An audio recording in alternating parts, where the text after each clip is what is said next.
皆さんအားလုံးပဲမင်္ဂလာပါအခုနောက်ထပ်တွက်စာတဲ့ပုဂ္ဂိုလ်ထပ်ပြီးတော့ရင်ရှင်းပြပါမယ်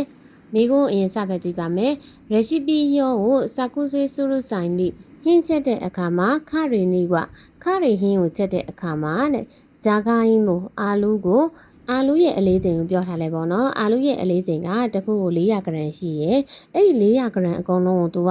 အသုံးမပြုဘူးနောက်မှဆက်ပြောထားရပေါ့နော်အဲ့ဒီ400ဂရမ်ကိုမှ4ပုံပုံရင်2ပုံပဲသူကဟီဆိုယော့တဲ့4ပုံပုံရင်2ပုံပဲလိုအပ်တယ်ပေါ့နော်ဆိုရီဝါနန်ဂရန်နီနာရီမက်စ်ကအဲ့ဒီဟာကဘယ်လောက်ဂရမ်ဖြစ်သွားမလဲဆိုပြီးတော့မေးထားတာပေါ့နော်ကိုအသုံးပြုလိုက်မယ်4ပုံပုံရင်2ပုံဆိုတဲ့ဟာက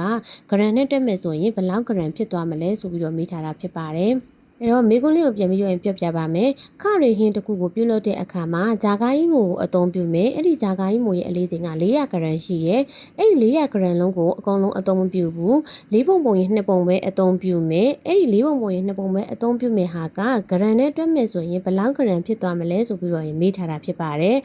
အခုမေကွန်းကိုစပြီးတော့တက်ကြည့်ကြည့်ပါမယ်မေကွန်းမှာကအာလူရဲ့အလေးချိန်က400ဂရမ်ရှိတယ်ဒါပေမဲ့အဲ့400ဂရမ်လုံးကိုအသုံးမပြုဘူး400ဂရမ်နဲ့ရမှာ4ပုံပုံရင်2ပုံပဲအသုံးပြုမှာဖြစ်တဲ့အတွက်ကြောင့်မို့လို့4ပိုင်း2ပိုင်းနဲ့400ဂရမ်နဲ့မြှောက်ပေးရပါမယ်မြှောက်တဲ့အခါမှာ2ကို4နဲ့စားတော့ 0.5 ရတယ်အဲ့ဒီ 0.5 နဲ့400ဂရမ်နဲ့မြှောက်လိုက်တော့200ဂရမ်ရပါတယ်ဒီ200ဂရမ်က